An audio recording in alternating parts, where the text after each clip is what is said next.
Alors, j'espère que le cadre il est bon, j'espère que les micros vont avec le cadre, c'est-à-dire qu'ils sont bons. Ça a l'air pas mal. On se retrouve autour de la table. Écoute, ouais, je vois le retour. Le retour fait entrer l'accusé. Merci. Oliva 67. L'accusé, je ne sais pas. T'as des choses à te reprocher?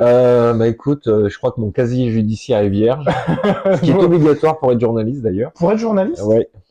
Ah, très bien. Bon, bah, comme quoi, merci Oliva, parce que ça nous a permis d'extirper une information que nous n'aurions peut-être pas eu avec la suite.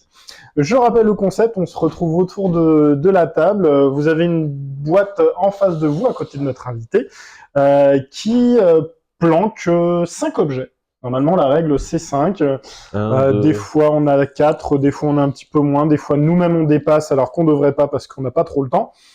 Mais 5 objets, c'est un petit peu l'exercice de se dire, ok, bah on se présente, on a ces 5 objets qui nous caractérisent, qui peuvent nous représenter, qu'est-ce que ces objets disent de nous. Donc, ben, on te fait confiance pour nous sortir progressivement des objets, t'inquiète pas, sur lesquels on va rebondir aussi. On a certainement des choses à dire. Tu sais, souvent, il y a le truc, tu sors les, oh, ah ouais, super, c'est génial, j'adore ce truc, et puis après, on finit par en discuter. Ouais. Donc, c'est parti. Bon, alors, le premier objet, c'est un rapport avec mon métier, forcément. Bon, il est un peu cabossé, hein. Je sais pas si on. Alors, je vais le prendre et je vais justement l'approcher parce qu'on le fait en règle générale. Parce que les gens peuvent se dire, mais qu'est-ce que c'est exactement? Alors, au premier abord, je doutais aussi de savoir exactement ce que c'était. Je le pose en règle générale sur la table, est-ce que ça te va, sauf si tu veux l'avoir en main pour montrer les caractéristiques exceptionnelles de cet objet. Mais c'est donc un micro, pour ceux qui n'auraient pas bien vu, et en fait c'est un micro un peu mythique pour tous les gens qui ont fait de l'interview, on va dire dans les années peut-être 90, peut-être même encore avant. Je sais pas de quand il date exactement ce modèle, mais en tout cas voilà, c'est on va dire l'objet qui représente mon activité professionnelle depuis longtemps. Depuis longtemps. On ne mettra pas de chiffres sur ce longtemps. Voilà, c'est ça. Mais voilà, enfin c'est ce qui me sert au quotidien. Chaque jour, je suis dans les studios pour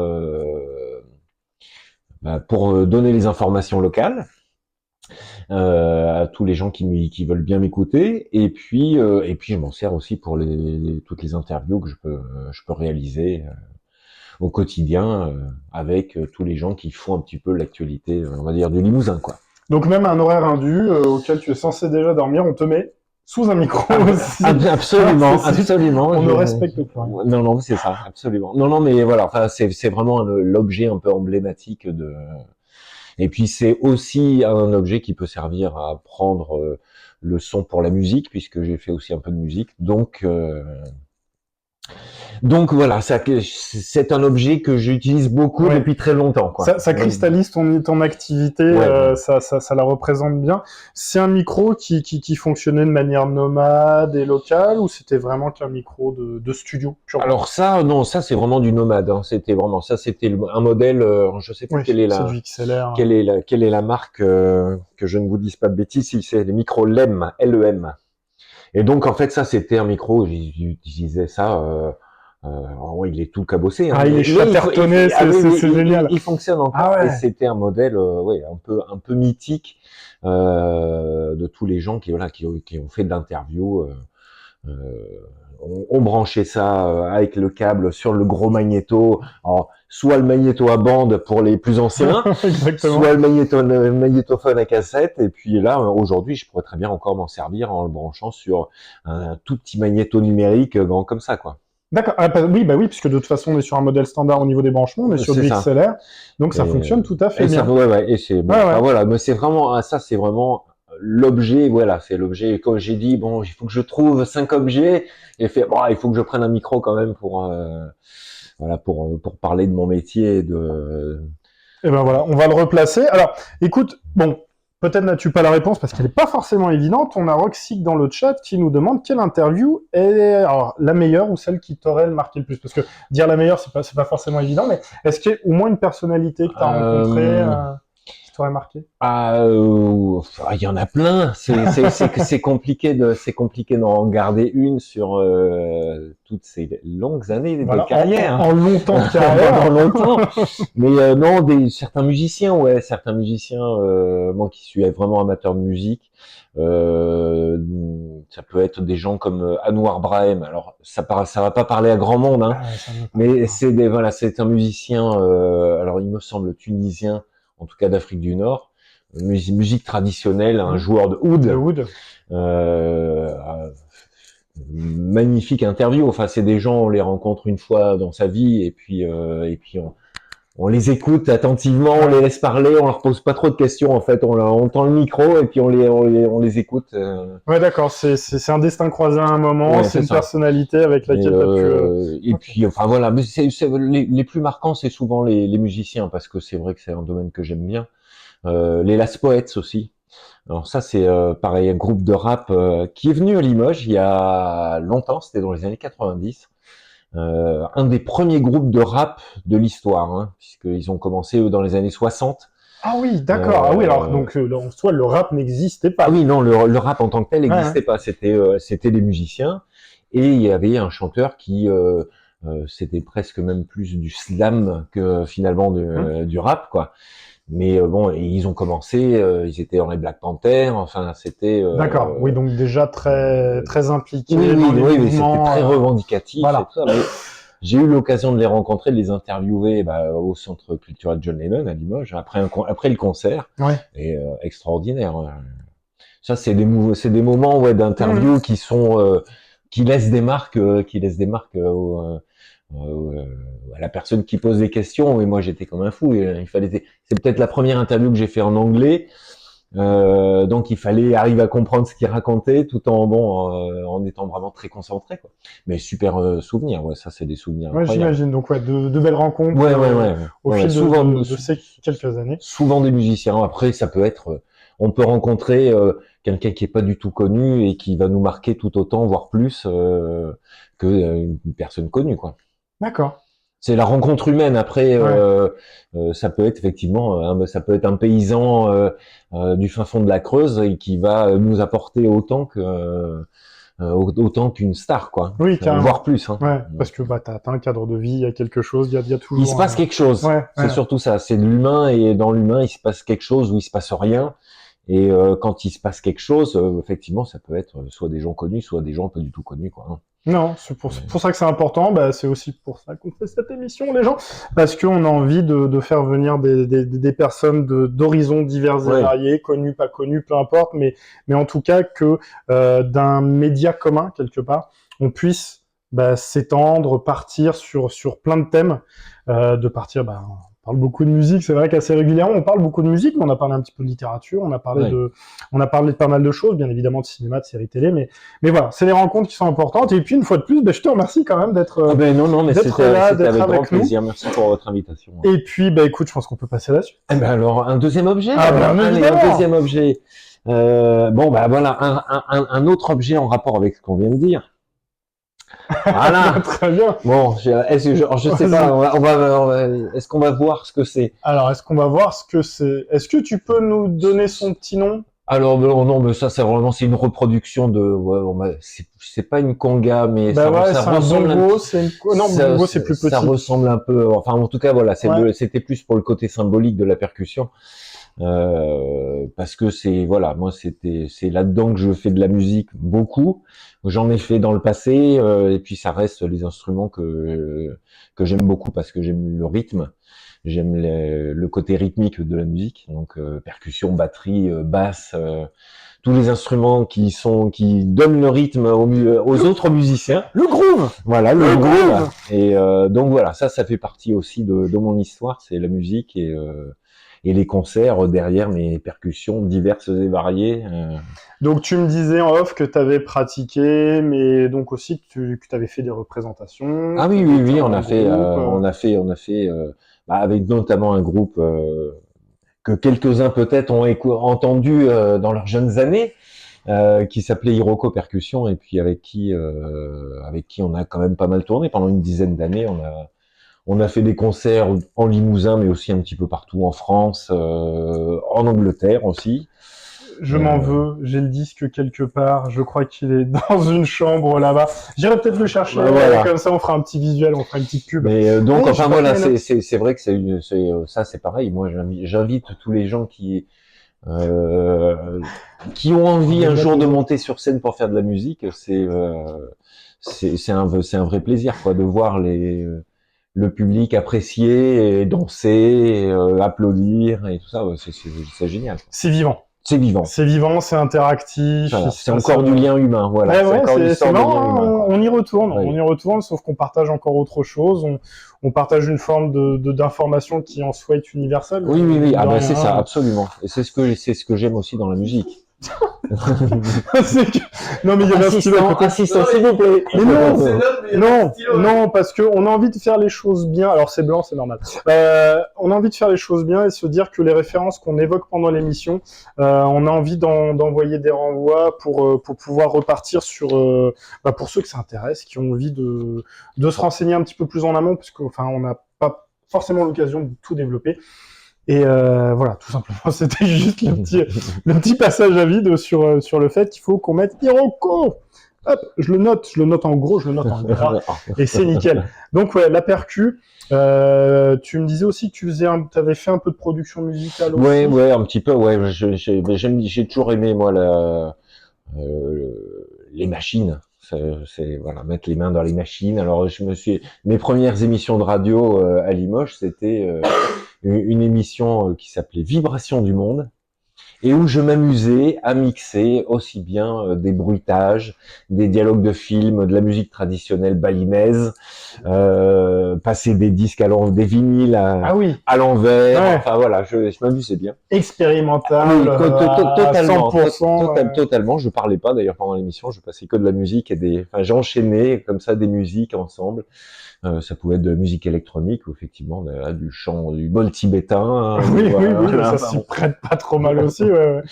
Donc voilà, donc ça c'est, et après effectivement j'ai commencé à faire un petit peu de musique assistée par ordinateur, à gratter, à faire du sampling, à mettre des boucles ensemble, et c'est intéressant, ouais, c'est super intéressant et puis c'est très ludique. Oui. Aujourd'hui, on peut facilement s'amuser avec un logiciel de musique assistée par ordinateur. On peut se faire plaisir sans forcément, voilà, sans avoir d'ambition de faire le zénith un jour, mais en tout cas on s'amuse. Même tout seul, on s'amuse bien. Ouais, puis c'est une proposition qui est spontanée. Oui. T'as tes vinyles ou alors je sais pas si tu utilisais aussi peut-être des cassettes. Ah bah si, du magnétique, tu utilisais plein de choses que tu avais sous la main. Et c'est quelque chose qui est éphémère aussi, que tu vas créer sur l'instant parce que tu le sens et puis tu t'aises. Ouais, bon, c'est peut-être un peu moyen, je passe à autre chose. Ça groupe vachement bien si je rajoute un truc en plus. Et c'est ça qui est intéressant. On le voit pas mal aussi dans la musique. Tu parlais de musique électronique. T'as tout ce qui est le mouvement de la musique concrète, si je dis pas n'importe quoi, qui est là-dedans. Je sais pas si tu connais un artiste électro qui s'appelle Amon Tobin. Si. Très génial. Écoutez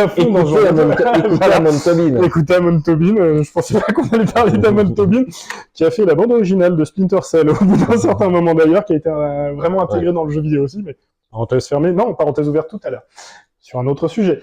Amon Tobin, voilà, sur ces trucs, d'ailleurs il a un album qui s'appelle Foley Room, où c'est les fameuses pièces où on enregistre les sons, des pièces qui sont insonorisées. Donc voilà, ok. Voilà, c'est super sympa. Amon Tobin, écoutez Amon Tobin. Si vous ne connaissez pas, allez donc sur sur YouTube, vous pouvez le trouver. Hein. C'est ça, qui est un producteur brésilien, si je dis pas de bêtises. Grand créateur, très original. C'est particulier, faut aimer, mais c'est vachement bien. Alors, troisième objet. Alors, bon, allez, on va revenir sur mon passé de joueur, alors. Alors là, par contre, Alors là, Bon, là, ça parlera peut-être à certains, mais je ne sais pas Et je vais regarder, je vais j'aimerais regarder la savoir date. parce que Je vais regarder la date d'édition. qu'il y a Guérilla 77-78. Voilà, Aïe c'est aïe ça. aïe aïe aïe aïe aïe aïe. On est Bon. sur des éditions presque d'origine. Ah ben là, oui, Aïe, ça c'est aïe, les aïe, aïe, premières aïe, aïe, éditions de. Ah la vache. Donc, alors ceci est un manuel. Pardon, parce que en fait j'en profite pour moi-même. C'est purement égoïste le vilain. Donc ça, ça c'est vraiment l'origine du jeu de rôle. Hein. Moi j'ai commencé pas longtemps après ça, donc dans le début des années 80. C'est le premier à être sorti à l'époque, donc les Donjons et Dragons, hein, pour ceux qui pratiquent peut-être ou qui pratiquent pas, mais donc 4e édition, 79, donc dans les mentions d'édition qui sont dessus. Parce que je sais plus si c'est, mais je crois qu'on a fêté genre les 50 ans là de Donjons et Dragons, hein, il y a pas très longtemps, donc c'est une belle pièce. Ouais. Et je rebondis très rapidement sur ce que tu disais pour ceux qui connaissent pas. En fait, la série Stranger Things a remis un petit peu au goût du jour. Complètement. Et en fait, on retrouve des bouquins de règles maintenant, pas dans les grandes surfaces, mais presque. Il y a eu le jeu de rôle. Il y a eu effectivement un boom, moi, quand j'étais jeune. Donc dans les années 80, ça a été vraiment une folie totale. Hein. C'était tout le monde, en tout cas beaucoup de gens jouaient à ça.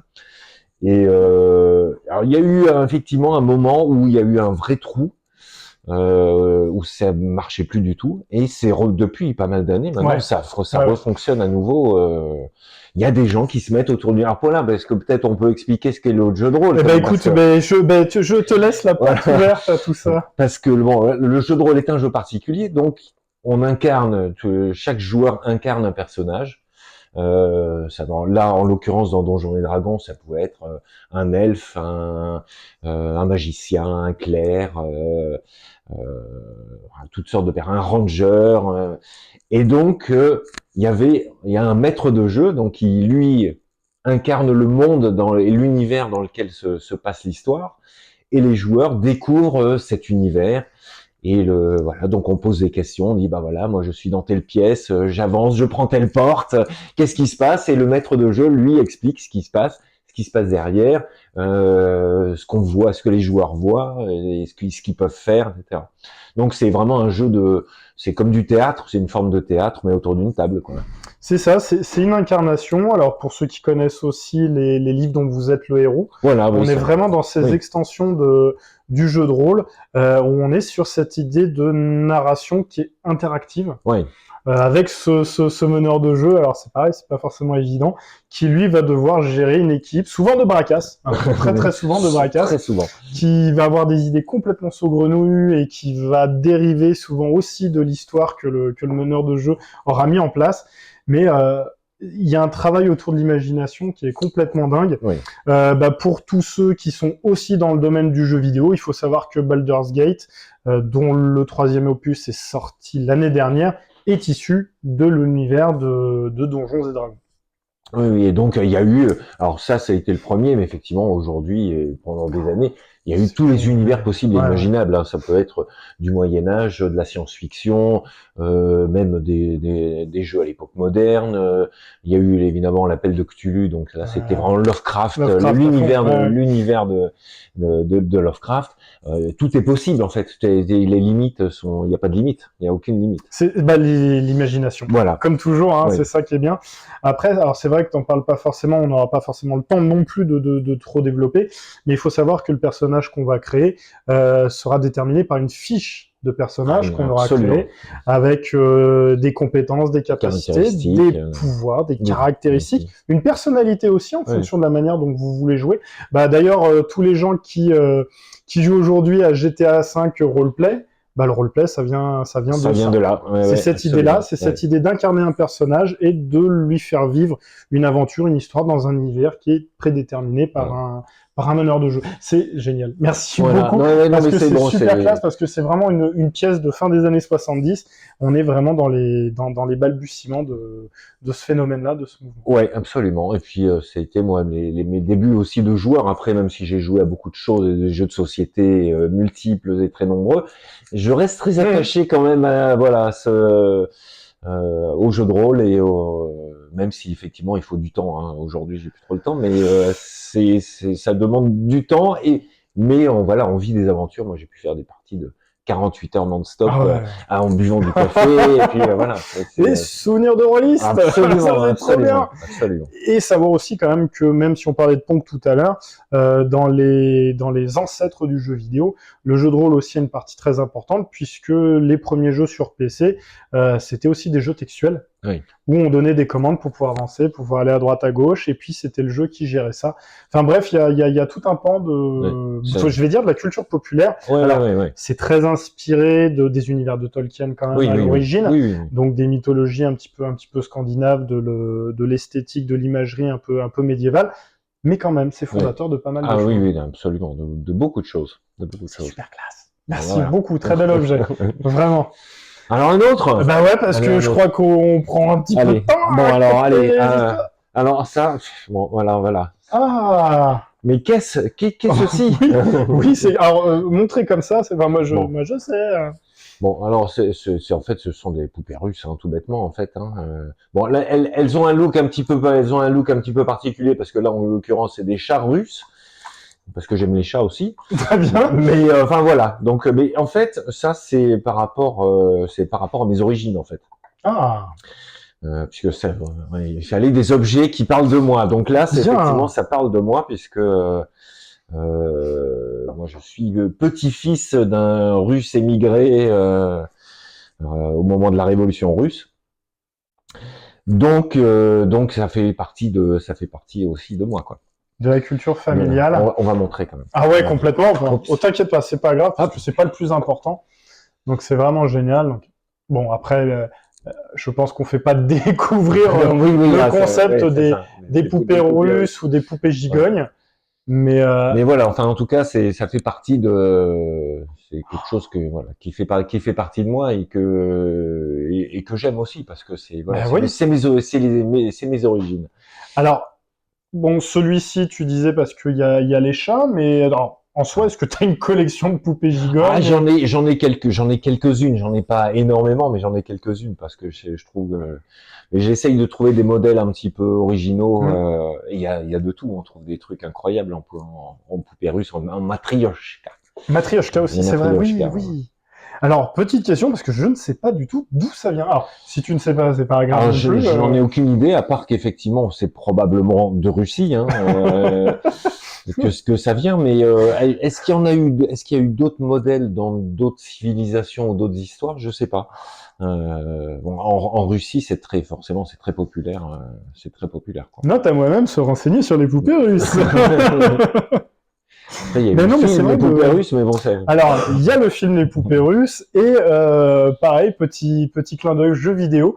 Vous avez Tim Schafer, l'un des créateurs de Monkey Island, qui avait fait un jeu avec son studio Double Fine qui s'appelle Stacking, qui est un jeu d'aventure et aussi de réflexion et qui est très intéressant puisque vous jouez le plus petit personnage de la poupée russe et vous devez prendre possession d'autres personnages de taille un peu plus grande pour pouvoir résoudre des énigmes, pour pouvoir ouvrir des portes, pour pouvoir ouvrir ce genre de trucs. Une fois de plus, si j'avais su, bim, on serait peut-être parti là-dessus. Mais c'est pas grave. J'espère, une fois de plus, que ce sera un jeu qu'on pourra montrer parce qu'il est vraiment très original. Oui, je sais. Il rigole, il se fout de moi, là, le monsieur là-bas. Alors, nous avons Arkian, que je soupçonne d'être d'une parenté, parce que probablement. Il nous sert de modérateur depuis tout à l'heure, puisque alors je ne fais pas toutes les questions du chat tout simplement parce que on a un rythme aussi à maintenir et puis un timing qu'on est en train de griller, je pense bien sympathiquement. Donc tout à l'heure Roxy qui demandait ce que t'écoutais comme radio en dehors, si t'écoutais des choses. Donc Arken qui répondait pas tant que ça au final. Et là qui nous sort la def Wikipédia. Je vais la citer, mais normalement on la voit. Le père des Matrioshka est Sergueï Malyoutin, artisan populaire œuvrant sur le domaine d'Abramtsevo, appartenant à l'industriel et mécène russe Sava Mamontov. Je suis désolé, le russe, j'en ai jamais fait. Malyoutin s'est inspiré d'une série de poupées de bois japonaises, donc comme quoi il y a une autre inspiration représentant les Shichi Fukujin, cette divinité du bonheur. Eh ben, c'est super cool. Merci pour cet éclaircissement et on fera un petit lien vers la page wiki des poupées russes. Comme quoi, bah voilà, on en apprend tous les jours et puis bah c'est grâce à ce genre d'intervention qu'on a de nouveaux sujets de discussion. Bon, dernier objet alors. Dernier objet, ouais. Parce qu'il va s'impatienter là-bas, je vois. Bon, alors voilà. Je pouvais pas faire autrement. Alors, attention, Clément, comme Clément va interagir sur le chat, il va s'énerver. C'est parti, allons-y. Bon, ben oui, non, mais Stephen King, forcément, parce que c'est probablement l'auteur que j'ai le plus lu dans ma vie. Et bon, en même temps, il a été très productif. Ah ouais. Des dizaines et des dizaines de romans, des nouvelles, enfin bon, et dans finalement plusieurs styles quand même différents, notamment celui-ci, Billy Summers, qui est pas du tout fantastique, pas du tout, il n'y a pas d'horreur, pas de fantastique dedans, c'est vraiment une histoire dans notre monde, qui se passe dans notre monde. Mais oui, j'ai une admiration absolument totale pour cet auteur qui n'en finit plus de d'écrire et de nous sortir beaucoup de chefs-d'œuvre dans le lot. C'est qu'il y a une attirance pour le fantastique en règle générale. Oui, clairement. Je pense que Donjons et Dragons en parle un petit peu, mais clairement. Ou est-ce que c'est vraiment aussi l'écriture et puis les univers qui sont déclinés par Stephen King? C'est parce que c'est le maître. Tout simplement. C'est le maître. C'est le non, mais c'est sûr, oui, j'aime beaucoup la littérature fantastique, la littérature d'épouvante aussi. Mais alors, je l'ai découvert, moi j'étais encore jeune, puisque bon, je sais pas quel âge il a aujourd'hui, mais il est moins jeune en tout cas. Il est beaucoup moins jeune, mais oui, j'ai découvert ça parce que ma maman lisait du Stephen King à l'époque, les premiers qui sont sortis, elle les a lus, et puis elle nous a transmis ce virus de la littérature de ce monsieur qui est incroyable, quoi. Eh ben, dans ce cas-là, bisous aux mamans, parce que alors j'ai pas absolument tout à fait la même histoire, mais c'est ma maman aussi qui lisait du Stephen King et puis je suis tombé dessus. Et alors, je suis pas aussi fin connaisseur, mais j'apprécie aussi, mais c'est vrai que merci pour cet héritage aussi, mine de rien, qui a été fondateur. Ouais. Écoute, c'est vachement bien. D'autres types de littérature ou non, moi j'essaye de lire pas mal, mais après il y a eu beaucoup de fantastique, de la science-fiction beaucoup aussi, et puis du polar, du roman noir. Ça peut être Granger, ça peut être Maxime Chatham que j'aime beaucoup aussi. Qui est un gars un peu particulier, mais que j'aime bien, que j'ai eu l'occasion d'interviewer deux, trois fois. C'était la question qui arrivait. Ouais, ça c'est bon, super. Enfin, c'est pareil, ça fait partie des interviews vraiment sympas à faire. Alors c'était pas en live, c'était par téléphone, mais oui, super. Moi, des gens qu'on admire moi j'ai la chance de pouvoir parfois interviewer des gens que j'admire, et ça c'est super, de pouvoir découvrir un petit peu plus et puis leur poser des questions, parce que bon, on a toujours deux trois petites questions qui seront pas forcément diffusées, mais comment ça va se finir, comment va se terminer. C'est ça. Mais moi j'aime beaucoup la lecture aussi, ouais. Bon, écoute, on va terminer là-dessus, puisqu'on a Clément comme Clément, qui je pensais interagir un petit peu plus par rapport à Stephen King, il adore. Donc Clément comme Clément, qui était notre dernier invité, qui nous dit c'est génial de pouvoir interviewer les personnes qu'on admire, parce que c'est vrai que ça permet de rencontrer des gens qui nous ont inspirés, des gens qui nous ont fait rêver ou cauchemarder, Stephen King, parce que je crois que les traumatismes sur les clowns, Stephen King n'est pas totalement innocent dans cette affaire. C'est sûr. Et puis, écoute, alors normalement, si tout va bien, on va se retrouver dans un univers qui est un petit peu plus coloré, un petit peu plus un petit peu dystopique, mais pas trop non plus. On est sur une forme de SF, mais de SF bien coucoule, bien édulcoré. Et puis, je pense qu'on se retrouve dans quelques instants. À plus tard, merci.